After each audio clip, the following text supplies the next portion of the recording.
হরে কৃষ্ণ। আমরা প্রভু কেন বলি? সাধারণ জীবকে, সাধারণ মানুষকে কেন একজন আরেকজনকে প্রভু বলা হয়? আবার বিশেষ করে এই জিনিসটা ইসকনেই বলা হয়। ইসকনেই বিশেষ করে একজন আরেকজনকে প্রভু বলে থাকে, একজন পুরুষ আরেকজন পুরুষকে প্রভু বলে সম্বোধন করে। এখন এই প্রভু বলে সম্বোধন করার কারণটা আসলে কি? প্রভু তো ভগবান, পরমেশ্বর ভগবানকে প্রভু বলা যেতে পারে, কৃষ্ণ, বিষ্ণু, নারায়ণ, মহাপ্রভু এদেরকে প্রভু বলা যেতে পারে, কিন্তু আপনাকে আমাকে সাধারণ মানুষকে কেন প্রভু বলা হয়? এই প্রভু বলার কারণটা আসলে কি? এরকম একটা প্রশ্ন করেছেন আমাদের কাছে। সেই প্রশ্নের পরিপ্রেক্ষিতে আজকে আমরা আলোচনা করছি প্রভু কেন বলা হয়, প্রভু শব্দের অর্থ কি। প্রভু শব্দের অর্থ ভগবান, এটা ঠিক, কিন্তু প্রভু শব্দের আরো অনেকগুলো অর্থ রয়েছে। আপনি ডিকশনারি সার্চ মেরে দেখুন, সেখানে প্রভু শব্দের অনেকগুলো অর্থ আসবে। প্রভু শব্দের অর্থ ঠাকুর, প্রভু শব্দের অর্থ গুরু, প্রভু শব্দের অর্থ টিচার, শিক্ষক, বা বড় কোনো ব্যক্তিকে প্রভু বলা হয়, মহান কোনো ব্যক্তিকে প্রভু বলা হয়।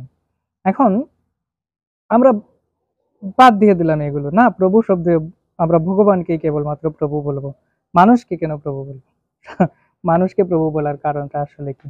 এই সাধারণ জীবদেরকে প্রভু বলার কারণটা আসলে কি? আসুন আমরা একটু আলোচনা করি। আমি কে বা আপনি কে যখন প্রশ্ন করা হবে আপনি কে, আপনি কি উত্তর দিবেন?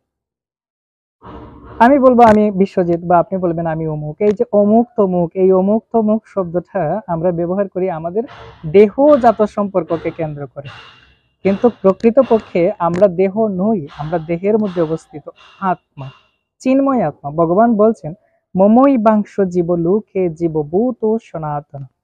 প্রত্যেকটা জীব হচ্ছে আমার ভিন্ন অংশ, আমার বিভিন্ন অংশ, এবং এরা আমার মতো সনাতন, আত্মারূপে চির শাশ্বত সনাতন। আমরা, আমাদের পরিচয়টা হলো কি? আমরা হচ্ছি আত্মা, আমরা দেহ নই। এখন দেহজাত সম্পর্কে আমরা মানুষ। যেমন একটা কুকুরের বাচ্চা, তাকে কি বলবেন? কুকুর। আবার একটা সিংহের বাচ্চা, তাকে আপনি কি বলবেন? সিংহ। সিংহের অংশকে সিংহ বলছি, কুকুরের অংশকে কুকুর বলছি, ভূতের অংশকে আমরা ভূত বলছি। ঠিক একইভাবে যেহেতু আমরা ভগবানের অংশ, তা আমাদেরকে কি বলা উচিত আপনি স্বয়ং বিচার করুন। ভগবদ গীতায় ৫ম অধ্যায়ে কৃষ্ণ বলছেন বিদ্যা বিনয় সম্পূর্ণে ব্রাহ্মণে গভীহস্তিনে শুনিচৈব চ পাকে চ পণ্ডিতা সমদর্শিন। পণ্ডিতগণ, একজন পণ্ডিত, একজন বিদ্বান ব্যক্তি, একটা ব্রাহ্মণ, একটা গাভী, একটা কুকুর, একটা হস্তি, সকলের প্রতি সমদর্শী। সমদর্শী মানে কি? সবাইকে তিনি সমান জ্ঞানে দর্শন করেন। কোন জ্ঞানে দর্শন করেন? যে এরা সবাই হচ্ছে কৃষ্ণের অংশ, ভগবানের অংশ, ভগবানের অংশ রূপে দর্শন করেন তারা।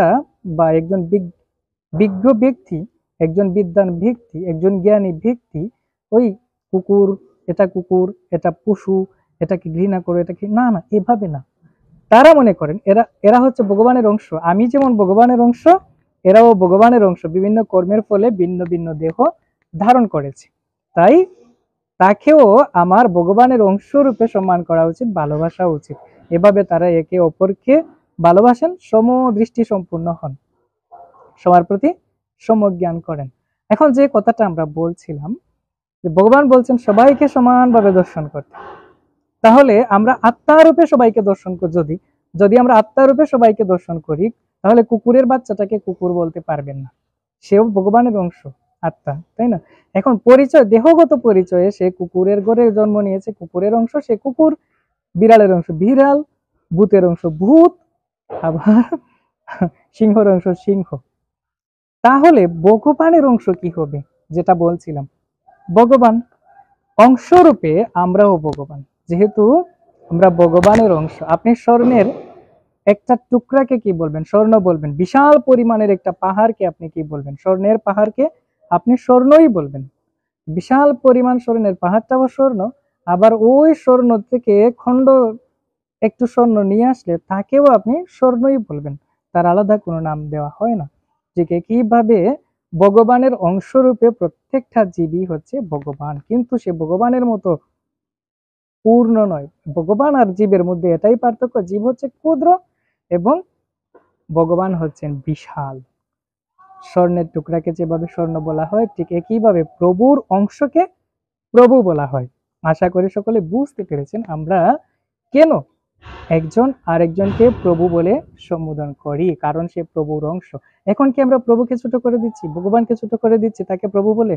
না, ভগবান শুধু প্রভুই নয়, ব্রহ্মা বলছেন ঈশ্বর পরম কৃষ্ণ সচ্চিদানন্দ বিগ্রহ অনাদি আদির গোবিন্দ সর্বকারণ কারণম। কৃষ্ণ শুধু ঈশ্বর নয়, ঈশ্বরের ঈশ্বর, ঈশ্বর পরমা কৃষ্ণ, তো পরম একটা শব্দ যোগ করা হয়েছে ভগবানের সাথে, পরম ঈশ্বর। আমরা ঈশ্বরকে সরাসরি ঈশ্বর বলি না, পরম ঈশ্বর, ভগবানকে বলি কি আমরা পরম ঈশ্বর। ঈশ্বর পরমা কৃষ্ণ সচ্চিদানন্দ বিগ্রহ অনাদি আদির গোবিন্দ, তিনি অনাদির আদি এবং তিনি গোবিন্দ নামে পূজিত হন, আমি তাকে নমস্কার করি। অনাদি আদির গোবিন্দ সর্ব কারণ কারণম, তিনি সমস্ত কারণের কারণ। তো ভগবান, যিনি ভগবান তিনি শুধু প্রভুই নয়, তিনি হচ্ছেন মহাপ্রভু। আর ভগবানের অংশরূপে প্রত্যেকটা জীব হচ্ছে প্রভু। আশা করি বুঝতে পেরেছেন। অসংখ্য ধন্যবাদ। হরে কৃষ্ণ।